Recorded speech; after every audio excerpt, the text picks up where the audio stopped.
कीचड़ में कमल खिलता है, ये कहावत तो आपने सुनी ही होगी।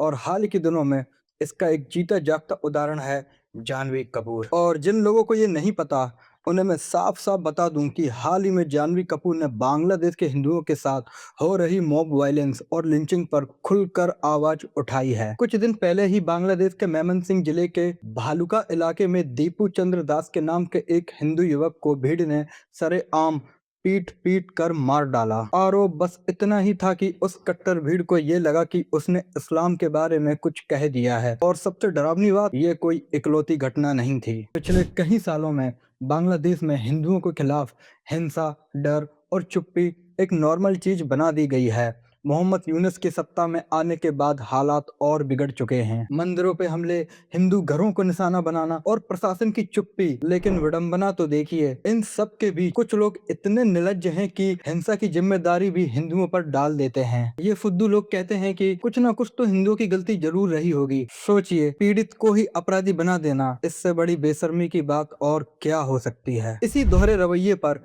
जानवी कपूर ने अपनी इंस्टाग्राम स्टोरी में सीधा सवाल उठाया। उन्होंने कहा कि जब दुनिया के किसी कोने में कुछ होता है तो अचानक ह्यूमैनिटी ह्यूमैनिटी चिल्लाने वाले लोग भारत के पड़ोसी देशों पाकिस्तान और बांग्लादेश में सालों से चल रही हिंसा पर पूरी तरह खामोश हो जाते हैं। फिर सबको अचानक से याद आ जाता है कि अरे ये तो पॉलिटिक्स है, इस पर बात मत करो। जानवी ने साफ शब्दों में पूछा कि अगर ये हिपोक्रेसी नहीं है तो फिर हिपोक्रेसी आखिर होती क्या है। असल में जानवी कपूर ने फिलिस्तीन के राफा पर शोर मचाने वाले उस पूरे इकोसिस्टम को आईना दिखाया है जिसे अपने पड़ोस में क्या हो रहा है उसका कोई अंदाजा भी नहीं होगा। बॉलीवुड का यही चुनिंदा नैरेटिव हमेशा से रहा है कि पाकिस्तान को बेचारा आतंकवाद का शिकार देश बताया जाएगा, पीस लिविंग इमेज बनाई जाएगी। पाकिस्तान में खुद इतना हो रहा है। बेनजीर भुट्टो, परवेज मुशर्रफ के ऊपर कितने सारे अटैक्स हुए, मैरियट ब्लास्ट कर दिए गए। तो this is not even in control of Pakistan. मैं वहाँ की न्यूज़पेपर तो पढ़ता नहीं, लेकिन जब वहाँ पे ऐसी कोई घटना होती है तो क्या वो लोग बोलते हैं कि हिंदुस्तानियों ने किया? लेकिन जब उसी पाकिस्तान या बांग्लादेश में माइनॉरिटीज और नॉन मुस्लिम पर असली हिंसा होती है तो इनकी जुबान को ना लकवा मार जाता है। और हद तो तब हो गई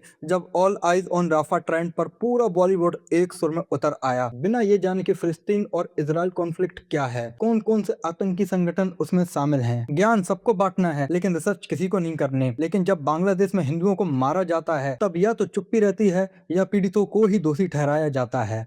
और अगर भारत के अंदर कुछ हो जाए तो यही लोग भारत को कटघरे में खड़ा करने में कोई कसर नहीं छोड़ते। और इससे भी ज्यादा शर्मनाक बात तो तब हुई जब जर्मनी में बैठा तथाकथित यूट्यूबर, जो खुद को भारत का सबसे बड़ा देशभक्त बताता है, मतलब जर्मन कुत्ता, उसने न जानबूझकर जानवी कपूर की तस्वीर अपने वीडियो के थंबनेल में इस्तेमाल की। समस्या तस्वीर से बिल्कुल भी नहीं है, समस्या है टाइमिंग से। ठीक उसी वक्त जब जानवी कपूर ने दीपू चंद्र दास के लिए आवाज उठा रही थी, जब सोशल मीडिया पर विरोध बढ़ा तो 2 से 3 घंटे के अंदर ये तस्वीर बदल दी गई। लेकिन तब तक एक बात बिल्कुल क्लियर हो चुकी थी कि जानवी की बात कितनी जोर से चुभी है इन लिबरांडुओं को। हालांकि इस पूरे मामले के बीच एक पॉजिटिव साइन भी सामने आया है। अब बॉलीवुड के अंदर से भी कुछ लोग बांग्लादेश में हिंदुओं के खिलाफ हो रही हिंसा पर खुलकर बोलने लगे हैं। आपके इस बारे में क्या विचार है, हमें कमेंट सेक्शन में जरूर बताएं।